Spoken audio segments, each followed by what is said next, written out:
मा बुंबोदोंमोन गावखौनो सासे इउटुबार होनना बुंना लाग्रा बुद्धिराम ब्रह्मआ कुसुगाव दख'रा एबसुनि मावख'आव थांनानै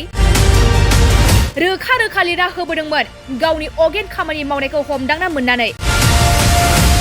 मा लिरना गारबोआमोन कुसुगाव दख'रा एबसुनि मावख'आव थांना इउटुबार बुद्धिराम ब्रह्मआ फै जों नोंथांमोननो फोरमायनि बिथाङा लिरबोदोंमोन आंनि गोरोन्थिनि थाखाय आं निमाहा बिबाय एबसुनाव दिपेन बर' सारनि सायाव गाज्रि रावजों सोंखारिनायनि थाखाय निमाहा बिबाय आरो दिनैनिफ्राय आं एबसुनि सायाव आरो गाज्रि रावजों सोंखारिनाय भिडिअ बानायनाय नंला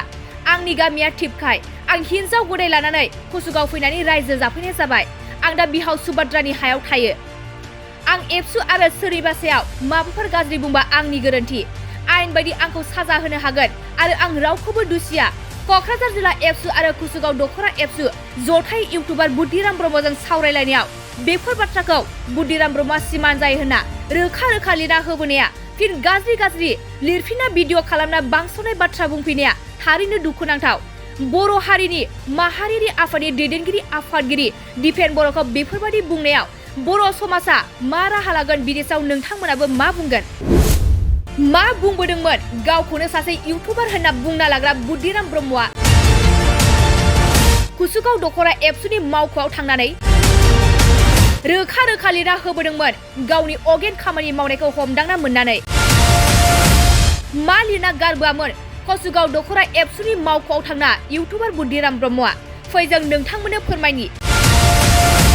बिथाङा लिरबोदोंमोन आंनि गोरोन्थिनि थाखाय आं निमाहा बिबाय एबसुनाव दिपेन बर' सारनि सायाव गाज्रि रावजों सोंखारिनायनि थाखाय निमाहा बिबाय आरो दिनैनिफ्राय आं एबसुनि सायाव आरो गाज्रि रावजों सोंखारिनाय भिडिअ बानायनाय नंला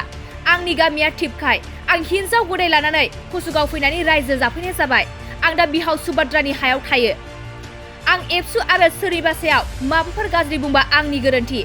आयेन बायदि आंखौ साजा होनो हागोन आरो आं रावखौबो दुसिया क'क्राझार जिल्ला एबसु आरो कुसुगाव दख'रा एबसु जथाय इउटुबार बुद्धिराम ब्रह्मजों सावरायलायनायाव बेफोर बाथ्राखौ बुद्धिराम ब्रह्मआ सिमान जायो होनना रोखा रोखा लिरना होबोनाया फिन गाज्रि लिरफिनना भिडिअ खालामना बांस'नाय बाथ्रा बुंफिननाया थारैनो दुखुनांथाव बर' हारिनि माहारियारि आफादनि दैदेनगिरि आफादगिरि दिपेन बर'खौ बेफोरबायदि बुंनायाव बर' समाजा मा राहा लागोन बिनि सायाव नोंथांमोनाबो मा बुंगोन गोजोनथाव खौरां नोंथांमोननि थाखाय लानानै फैदों एमआरएम मेम'रियेल हस्पिटालाव गोबां बेमार फाहामथाय होनायनि खाबु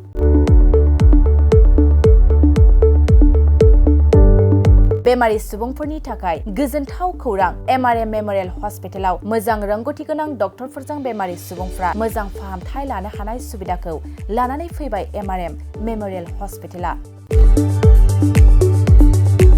क'क्राझार सहरनि पुलिस पइन्ट आरो अमश्री हटेलनि साखाथियाव थानाय बयजोंबो मिथिसार जानाय एमआरएम मेम'रियेल हस्पिटाला गोबां फेसिलिटिस खाबुफोर फोसावदों एमआरएम मेम'रियेल हस्पिटालनि फेसिलिटिफ्रानो जाबाय critical care medicine emergency medicine paediatrician pathologist general medicine diabetologist OBS and gyno cardiology general surgeon neurosurgery advance laparoscopic ENT surgery department ophthalmologist surgical gastroenterologist neuropsychiatry onco surgery department dermatologist orthopaedics residential medical officer inter facility unit physiotherapy radiologist histopathological department urologist emergency department CT scan X ray pathology department vaccinator department और MRM memorial हॉस्पिटलाव 24 घंटा जेब्लाबो खुलाय थागोन लांलाय लाबोलायनि एम्बुलेन्सनि सुबिदायाबो 24 घंटा थागोन गोबां मिथिनो थाखाय नैबे 9854081948 93655502048